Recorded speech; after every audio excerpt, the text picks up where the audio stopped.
அசோகவனத்தில் சீதையை கண்டுபிடித்த அனுமன் எல்லையற்ற மகிழ்ச்சி அடைந்தான். பிறகுதான் ராமபிரானின் தூதுவன் என்று தன்னை அறிமுகப்படுத்திக் கொண்டான். அனுமன் சீதையை வணங்கிவிட்டு ராமர் தங்களை விட்டு பிரிந்த பிறகு காடு, மலை என அனைத்து இடங்களிலும் தேடினார். பிறகு அவருக்கு சூரிய குமாரான சுக்ரீவனின் நட்பு கிடைத்தது. சுக்ரீவன் குரங்கின தலைவன் ஆவான். சுக்ரீவனுடைய அண்ணன் வாலி சுக்ரீவனுக்கு தீங்கு இழைத்ததால் ராமர் அவனை தன் பாணத்தால் வீழ்த்தினார். நான் சுக்ரீவனுடைய அமைச்சன் அனுமன் ஆவேன். ராவணன் தங்களை கவர்ந்து சென்ற போது தங்களுடைய ஆபரணங்களை ஓர் துணியில் கட்டி நாங்கள் இருந்த ருசியமுக பர்வதத்தில் நீங்கள் தூக்கி எறிந்தீர்கள். அதை நாங்கள் பத்திரப்படுத்தி வைத்திருந்தோம். பிறகு நாங்கள் அந்த அணிகலன்களை ராமரிடம் காண்பித்தோம். ராமர் அணிகலன்களை பார்த்து அது தங்களுடைய அணிகலன்கள் தான் என்பதை உறுதி செய்தார். ஆனால் ராமர் தங்களுடைய அணிகலன்களை பார்த்து மிகவும் துன்பப்பட்டார் என்று அனுமன் கூறினார். அதற்கு சீதை ராமரும் லட்சுமணரும் நான் கவர்ந்து சென்ற செய்தியை எவ்வாறு அறிந்தனர் என்று கேட்டார். அதற்கு அனுமன், ராவணன் தூண்டுதலால் மாயமான் போல் வந்த மாரீசனை ராமன் கொன்றுவிட்டார். ஆனால் அவனோ இறக்கும் தருவாயில் சீதா தம்பி லட்சுமணா என்று கூறிக்கொண்டு இறந்து விட்டான். தாங்களோ அது ராமர் என்று நினைத்து லட்சுமணரை கடிந்து பேசி ராமரை காண அனுப்பிவிட்டீர்கள். பர்ணசாலை நோக்கி வரும் வழியில் தம்பி லட்சுமணன் வருவதை கண்ட ராமர் சீதையின் தூண்டுதலால் தான் லட்சுமணன் இங்கே வந்துள்ளான் என்பதை ராமர் புரிந்து கொண்டார். பிறகு தங்களை தனியே விட்டு வந்ததால் அங்கு தங்களுக்கு ஏதேனும் ஆபத்து நேர்ந்து விடுமோ என்று நினைத்து விரைந்து இருவரும் பர்ணசாலை வந்தடைந்தனர். அங்கு தங்களை காணாமல் ராமர் மிகவும் துன்பப்பட்டார். பிறகு அவர்கள் இருவரும் தேரின் சுவடை வைத்து தெற்கு நோக்கி வந்தனர். அவர்கள் வரும் வழியில் ஜடாயு உயிர் துறக்கும் நிலையில் இருப்பதை கண்டனர். ஜடாயு அவர்களிடம் ராவணன் தங்களை கவர்ந்து சென்ற செய்தியை கூறினார். பிறகு ராமரும் லட்சுமணரும் தங்களை தேடி எங்களிடம் வந்தடைந்தனர் என்றான். இதை கேட்ட சீதை ராமனுக்கு ஏற்பட்ட துன்பத்தை நினைத்து மிகவும் வருந்தினாள். சீதை அனுமனிடம், மாருதியே, இவ்வளவு சிறிய உருவம் கொண்ட நீ எவ்வாறு இக்கடலை கடந்து வந்தாய் என்று கேட்டார். சீதை இவ்வாறு கேட்டதால் அனுமன் தன் முழு உருவத்தையும் காட்ட நினைத்தான். பிறகு அனுமன் வானை முட்டும் அளவிற்கு தன் உருவத்தை வளர்த்து நின்றான். அனுமனின் உருவத்தை கண்ட சீதை, மாருதி, போதும் உன் உருவத்தை ஒடுக்கிக்கொள் என்றாள். அனுமனோ தங்கள் வார்த்தையே எனக்கு கட்டளையாகும் என்று கூறிக்கொண்டு தன் உருவத்தை சிறிதாக்கி நின்றான். பிறகு அனுமன் ராமரின் கட்டளைப்படி சுக்ரீவன் தங்களை தேடச் சொல்லி பெரும் சேனையை 8 திசைகளுக்கும் செல்லுமாறு அனுப்பினார். தெற்கு திசையில் தங்களை தேடி வந்த வானர சேனைகளின் தலைவன் அங்கதன் ஆவான். அவன் தங்களை தேடும் பொருட்டு என்னை இலங்கைக்கு அனுப்பியவன். நான் தங்களை கண்டுபிடித்து விட்டு வருவேன் என்று எனக்காக காத்து கொண்டிருக்கிறார்கள் என்றான். சீதை அனுமன் சொன்னதை கேட்டு அளவற்ற மகிழ்ச்சி அடைந்தாள். மகிழ்ச்சியில் ஆனந்த கண்ணீர் வடித்தாள். சீதை அனுமனிடம் ராமர் நலமாக உள்ளாரா என்று வினவினாள். ராமர் நலமாக உள்ளார், ஆனால் தங்களை நினைத்து மிகவும் கஷ்டப்பட்டு கொண்டிருக்கிறார். லட்சுமணரும் நலமாக இருக்கிறார், ஆனால் அவர் தங்களை கஷ்டத்தில் இருந்து காப்பாற்ற முடியவில்லையே என்ற வருத்தத்தில் உள்ளார் என்றான். ராமர் அவரின் அடையாளமாக என்னிடம் இந்த கணையாழியை தங்களிடம் காண்பிக்குமாறு கூறினார் என்று அனுமன் தன் மடியில் வைத்திருந்த கணையாழியை சீதையிடம் கொடுத்தான். கணையாழியை பார்த்த சீதை அடைந்த மகிழ்ச்சிக்கு அளவே இல்லை. கணையாழியை பார்த்த சீதை ராமரின் நினைவால் மிகவும் வருந்தினாள். அனுமன் சீதையிடம், அன்னையே, தாங்கள் என் தோள் மீது ஏறிக்கொள்ளுங்கள். நான் தங்களை ராமரிடம் ஒப்படைத்து விடுகிறேன். போகும் வழியில் அரக்கர்கள் யாரேனும் தடுத்தால் அவர்களை கொன்று விடுகிறேன். நான் தங்களை பார்த்த பிறகு எப்படி தங்களை இத்துயரத்தில் விட்டுச் செல்வேன்? அது மட்டுமில்லை, நான் ராமரிடம் சென்று தாங்கள் படும் துயரத்தை எவ்வாறு கூறுவேன் என்றான்.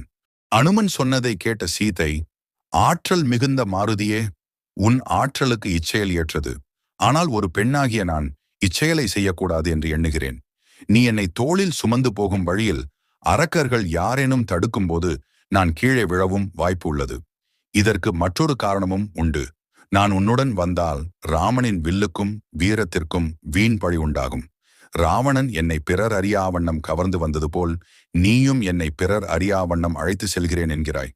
இதை மற்றவர்கள் நியாயம் என்று சொல்வார்களா? ராமன் இங்கே வந்து அரக்கர்களை அழித்து ராவணனை வென்று என்னை அழைத்துச் செல்வதுதான் சிறப்பு என்றாள். ராவணனால் என்னை தீண்ட முடியாது.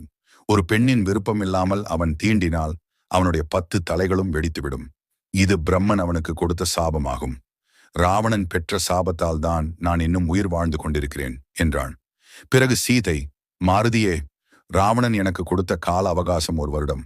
அதில் இன்னும் 1 மாதம் காலம்தான் உள்ளது. அதற்குள் ராமர் வந்து என்னை மீட்டு செல்ல வேண்டும்.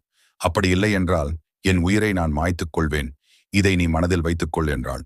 சீதை இப்படி பேசியதை கேட்ட அனுமன், தாங்கள் இறந்தால் ராமர் மட்டும் எவ்வாறு உயிர் வாழ்வார் என்று கூறி சீதைக்கு ஆறுதல் கூறினான். சீதை தன் ஒளிமிக்க சூடாமணியை கையில் எடுத்து அனுமனிடம் கொடுத்தாள். அனுமனோ, இது என்ன தாயே என்று கேட்டான். நான் கொடுத்த அடையாளமாக ராமரிடம் இந்த சூடாமணியை கொடு. இந்த ஆபரணத்தை பார்த்தால் ராமருக்கு என் நினைவு மட்டுமின்றி என் தாய் மற்றும் ராமரின் தந்தை தசரதனின் ஞாபகமும் வரும் என்றாள் சீதை. அனுமன் சீதையை வணங்கி சூடாமணியை வாங்கி பத்திரப்படுத்தி கொண்டான். பிறகு அனுமன், தாங்கள் நிச்சயம் இத்துன்பத்திலிருந்து மீள்வீர்கள். ராமர் தங்களை காப்பாற்ற பெரும்படையுடன் வருவார் என்று ஆறுதல் கூறினான். பிறகு அனுமன் சீதையிடம் ஆசியை பெற்றுக்கொண்டு அங்கிருந்து விடை பெற்றுச் சென்றான். அனுமன் போகும்போது, நான் சீதையை தேடி கண்டுபிடித்து விட்டேன். இப்பொழுது ராவணன் பற்றியும் அவனின் பலத்தை பற்றியும் தெரிந்து கொள்ள வேண்டும்.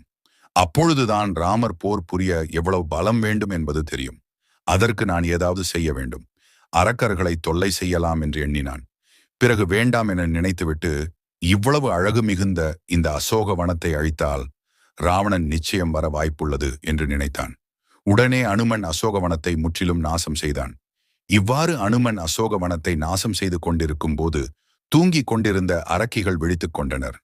அப்போது மேரு மலையைப் போலிருந்த அனுமனை கண்டு அரக்கிகள் பயந்தனர். உடனே அவர்கள் சீதையிடம் சென்று, ஏ பெண்ணே, இவன் யார் என்று உனக்கு தெரியுமா? இவன் எப்படி இங்கே வந்தான் என்று கேட்டனர். இதற்கு சீதை, மாய உருவம் எடுக்கும் அரக்கர்கள் என்ன வேண்டுமானாலும் செய்வார்கள். யார் வந்தார்கள், என்ன செய்தார்கள் என்பது பற்றி எனக்கு ஒன்றும் தெரியாது என்று கூறிவிட்டாள். உடனே அரக்கிகள் ராவணனிடம் ஓடி சென்று, மன்னரே, ஓர் வானரம் அசோகவனத்தில் சீதையின் இருப்பிடத்தை மட்டும் விட்டுவிட்டு மற்ற எல்லா இடங்களையும் நாசம் செய்து விட்டது என்று கூறினார்கள். இதை கேட்ட ராவணன், எவரும் செல்ல முடியாத அசோகவனத்தை ஒரு வானரம் நாசம் செய்து விட்டது என்று என்னிடம் வந்து மூடத்தனமாக சொல்லி கொண்டிருக்கிறீர்கள் என்றான். அப்போது அனுமன் உலகம் அதிரும்படியான ஒரு கூக்குரலை எழுப்பினான். இக்குரல் ராவணனின் காதிலும் விழுந்தது.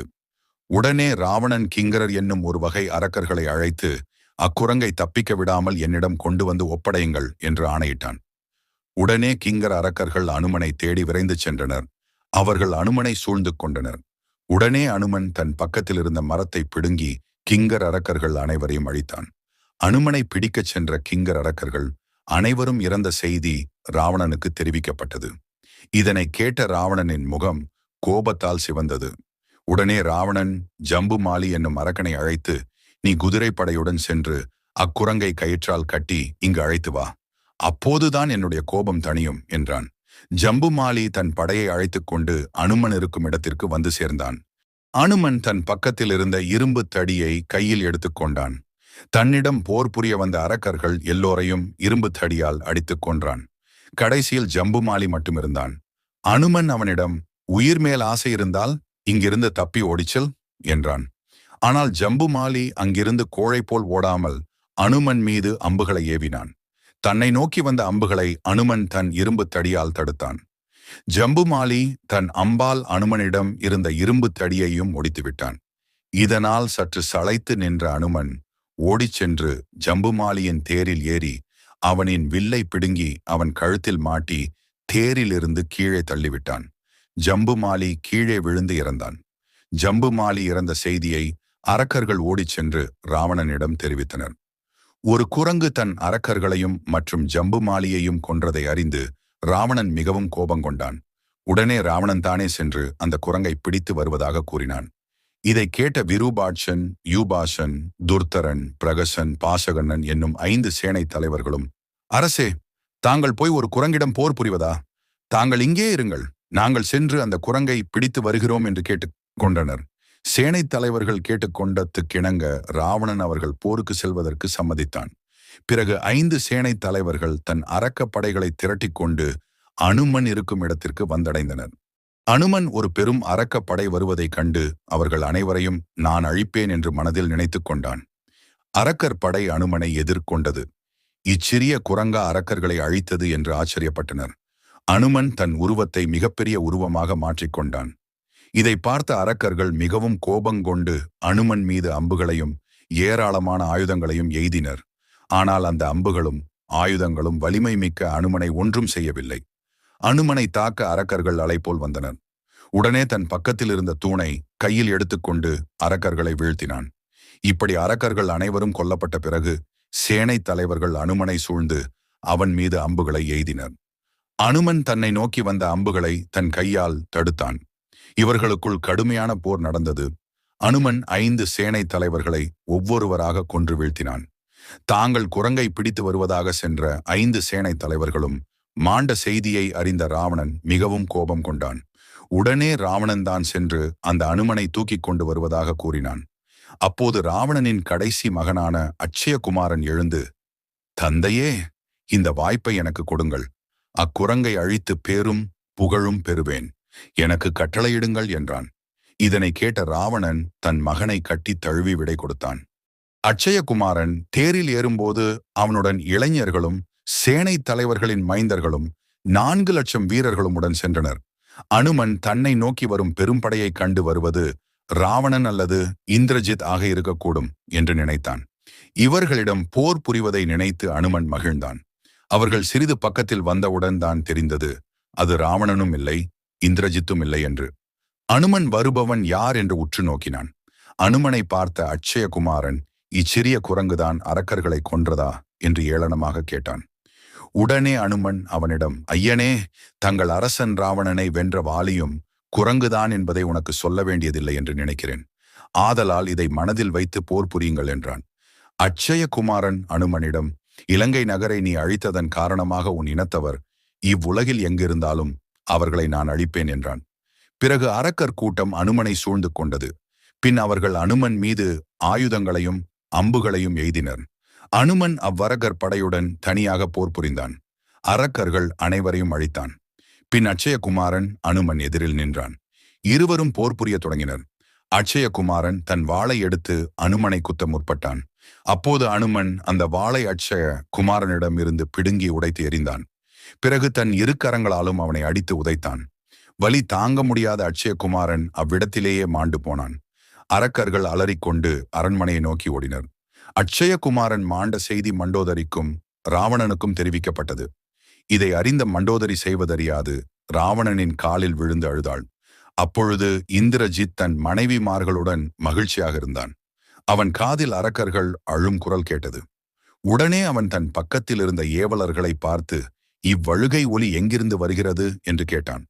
அதற்கு ஏவலர்கள், ஒரு வானரம் அசோக வனத்தையும் அழித்து கிங்கரர் ஜம்புமாலி 5 சேனை தலைவர்களையும் அழித்துவிட்டது. கடைசியாக சென்ற இளவரசர் அட்சயகுமாரனையும் கொன்றுவிட்டது. இதனால் அரக்கர்கள் மிகவும் துன்பப்பட்டுக் கொண்டிருக்கின்றனர் என்றனர். தன் தம்பி ஒரு குரங்கால் கொல்லப்பட்ட செய்தி அறிந்த இந்திரஜித் மிகவும் கோபம் கொண்டான். தன் தம்பியை நினைத்து இந்திரஜித் மிகவும் வருந்தினான். இந்திரஜித் தன் வில்லை பார்த்து, ஒரு வானரம் என் தம்பியை கொன்றதா? இல்லை, ராவணனின் புகழை அல்லவா கொன்று உள்ளது என்றான். உடனே இந்திரஜித் ராவணனின் மாளிகைக்கு சென்று ராவணனின் திருவடியில் விழுந்து வணங்கினான். ராவணன் இந்திரஜித்தை கட்டி தழுவிக்கொண்டான். அரசே, அந்த குரங்கின் வலிமையை அறிந்த பின்பும் தாங்கள் அரக்கர்களை அக்குரங்கிடம் அனுப்பி யமலோகத்திற்கு அனுப்புகிறீர்கள். அப்படிதான் கிங்கர் அரக்கர்கள் 5 சேனை தலைவர்கள், என் தம்பி அட்சயகுமாரன் என்று ஒருவர் பின் ஒருவராக இறந்து போயினர். இவ்வளவு பேரையும் கொன்ற பிறகு அக்குரங்கை சும்மா விடுவது சரியல்ல. நான் சென்று அக்குரங்கை கனப்பொழுதில் பிடித்து வருகிறேன். தாங்கள் வருந்த வேண்டாம் என்றான் இந்திரஜித். இதை கேட்ட ராவணன் இந்திரஜித்துக்கு தன் ஆசியை கூறி விடை கொடுத்தான். பிறகு இந்திரஜித் அனுமனை நோக்கி வந்தான். போகும்போது இந்திரஜித் அனுமனின் ஆற்றலை எண்ணி பார்த்தான். பிறகு இந்திரஜித் தன் தம்பி இறந்த இடத்திற்கு சென்று பார்த்தான். அந்த இடத்தை பார்த்த இந்திரஜித்திற்கு அனுமனின் மேல் பெருங்கோபம் வந்தது. அனுமன் தொலைவில் மிகவும் கோபமுடனும் தன் தம்பியை இழந்த சோகத்துடன் வருவது இந்திரஜித் தான் என்பதை கண்டுகொண்டான். பிறகு அனுமன், இதற்கு முன் என்னிடம் வந்து போரிட்ட அனைத்து அரக்கர்களையும் கொன்றுவிட்டேன். இப்போது வரும் இந்திரஜித் மிகவும் பலம் பொருந்தியவன். நான் அவனை கொன்றால் ராவணனை கொன்றதற்கு சமமாகும். அது மட்டுமில்லாமல் தேவர்களும் துன்பத்திலிருந்து மீள்வார்கள் என்று நினைத்தான். இந்திரஜித்தின் அரக்கர் படைகள் அனுமனை சூழ்ந்து கொண்டன. அனுமன் தன் விஸ்வரூபத்தை எடுத்தான். அனுமன் தன் பக்கத்தில் இருந்த ஆச்சா மரத்தை பிடுங்கி அரக்கர்களிடம் போரிட்டான். அரக்கர் படைகள் அனைத்தையும் கொன்றான். பிறகு அனுமன் தன் தோள்களை தட்டி, என்னிடம் போருக்கு வாருங்கள் என்று முழக்கமிட்டான். அரக்கர்களுக்கு அழிவு வந்துவிட்டது என்றான்.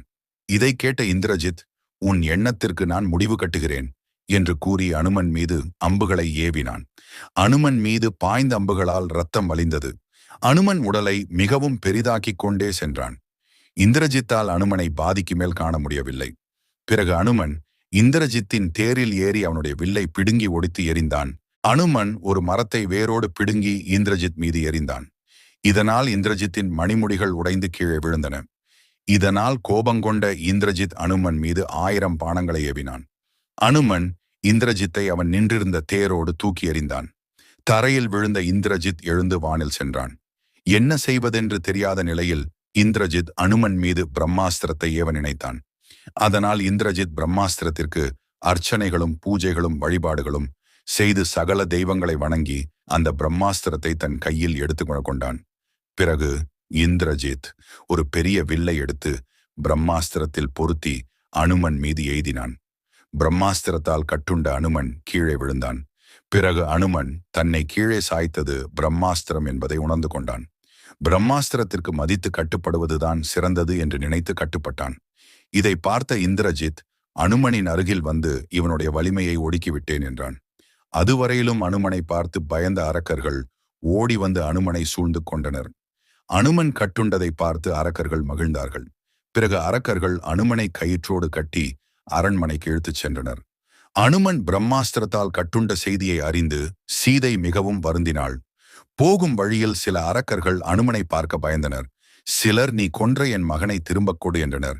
இன்னும் சிலர் நீ கொன்ற என் கணவரை திரும்பக் கொடு என்றனர். சிலர் நீ கொன்ற என் தந்தையை திரும்ப கொடு என்றனர். இன்னும் சில அரக்கர்கள் அனுமனிடம் பணிந்து எங்களை மன்னித்து விடு என்றனர். அனுமன் அரக்கர்கள் பின் சென்றால்தான் ராவணனை காண முடியும் என்று நினைத்து அமைதியாக வந்தான். அனுமனுடன் இந்திரஜித் தலைமையில் அரக்கர்கள் அரண்மனையை அடைந்தனர். ராவணனுக்கு அனுமன் கட்டுண்ட செய்தி முன்பே தெரிவிக்கப்பட்டது. உடனே ராவணன் அரக்கர்களிடம் அவனை என் முன் கொண்டு வந்து நிறுத்துங்கள் என்று ஆணையிட்டான். அனுமனை ராவணன் முன்பு நேருக்கு நேர் நிறுத்தி வைத்தனர். ராவணனை பார்த்த அனுமனுக்கு பிரம்மாஸ்திரத்தை அறுத்தெறிந்து இவனை இப்பொழுதே கொல்கிறேன் என்று எண்ணினான். பிறகு பிரம்மாஸ்திரத்தை அறுத்தெறிவது தவறு என்பதை நினைத்து அமைதியானான். இவனோடு நான் போரிட்டால் சீசையின் நிலைமையை நான் எப்படி ராமனிடம் சொல்வேன் என்று நினைத்தான். ஆதலால் ராவணன் முன்பு ஒரு தூதனாக சந்திப்பதுதான் சிறந்தது என்று நினைத்தான். அடுத்த பதிவில் சீதையின் சூடாமணியை ராமரிடம் ஒப்படைத்த அனுமனை பற்றி பார்ப்போம்.